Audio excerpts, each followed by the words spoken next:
আপনারা কিভাবে Tonkeeper wallet create করবেন সেই প্রসেসটি আজকের এই ভিডিওটিতে আমি আপনাদেরকে দেখাবো এবং আপনারা কিভাবে যে কোনো টোকেন সেন্ড অথবা রিসিভ করবেন, কিভাবে যে কোনো মাইনিং প্রজেক্ট অথবা এয়ারড্রপের মধ্যে আপনি ওয়ালেট কানেক্ট করবেন, প্রসেসগুলো আজকের এই ভিডিওটিতে আমি আপনাদেরকে দেখাবো।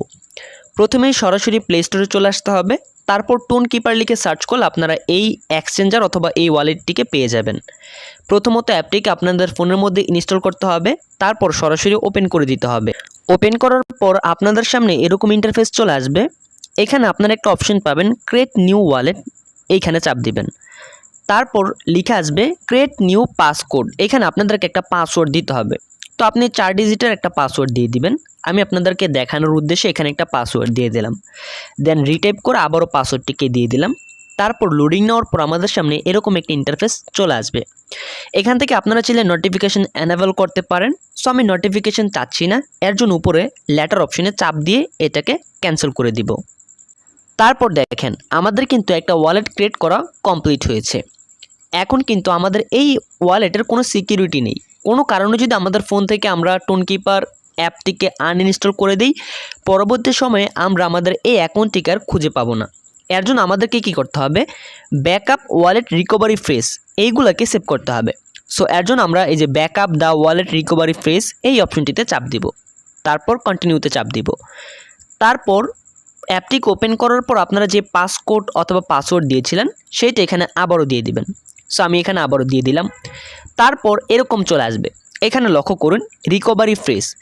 যেহেতু আমি এই অ্যাকাউন্টটা শুধুমাত্র আপনাদেরকে দেখার জন্য ক্রিয়েট করেছি, সুতরাং আমি আমার ফেসগুলোকেও আপনাদেরকে দেখিয়ে দিলাম। ঠিক আছে, তবে আপনারা আপনাদের ফেসগুলো কারোর সাথে শেয়ার করবেন না।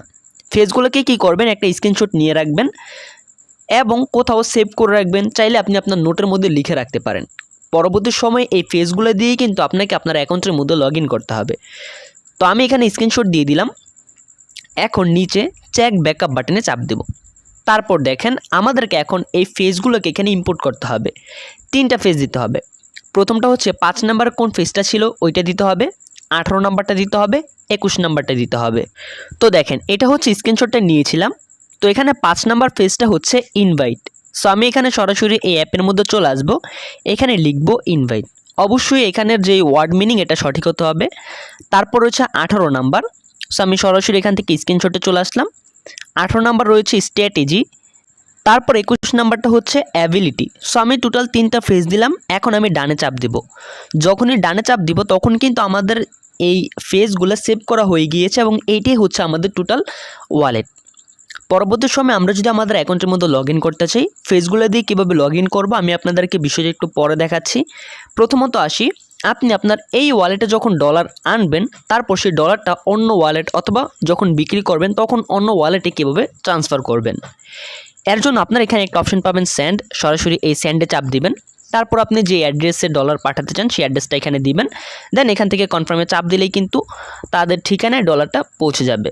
এবং আপনি যখন কোনো মাইনিং প্রজেক্ট অথবা এয়ারড্রপে জয়েন করবেন, সেখানেও কিন্তু আপনি আপনার এই যে ওয়ালেটটা রয়েছে এই ওয়ালেটটাকে সেভ করতে পারবেন। এবং এই যে ডলারের নিচে যেই ওয়ালেট নাম্বারটা দেখাচ্ছে এখানে চাপ দিলেই কিন্তু আপনার ওয়ালেটটি কপি করা হয়ে যাবে। কিভাবে টোনকিপার ওয়ালেট ক্রিয়েট করতে হবে আমি আপনাদেরকে প্রসেসটা ফুল দেখিয়েছি। এখন দেখাবো আপনার পুরাতন অ্যাকাউন্টে আপনি কীভাবে লগ ইন করবেন ফেসের মাধ্যমে। তো এর জন্য আপনারা কী করবেন, এই যে ক্রিয়েট ওয়ালেটের নিচে একটা অপশন পাবেন ইম্পোর্ট এক্সিস্টিং ওয়ালেট, সরাসরি এইখানে চাপ দিবেন। তারপর দেখেন এইখানে 3টা অপশন আপনাদের সামনে চলে আসবে। তো এখান থেকে আপনারা সিলেক্ট করবেন এক্সিস্টিং ওয়ালেট, জাস্ট এইখানে চাপ দিলাম। তারপর আমাদের সামনে এরকম ইন্টারফেস চলে আসবে। সো দেখেন আমরা যখন একটা ওয়ালেট ক্রিয়েট করেছিলাম তখন কিন্তু আমাদেরকে তারা কিছু ফ্রেজ দিয়েছিল। এখন আমাদেরকে সেমভাবে 24টা ফ্রেজ এখানে এক এক করে বসাতে হবে। তারপর নিচের দিকে একটা অপশন আপনারা পাবেন কন্টিনিউ। যখন আমরা এই কন্টিনিউতে চাপ দিব তখনই কিন্তু আমাদেরকে আমাদের অ্যাকাউন্টের মধ্যে লগ ইন করা হয়ে যাবে অথবা আমাদেরকে আমাদের অ্যাকাউন্টের মধ্যে পৌঁছে দিবে।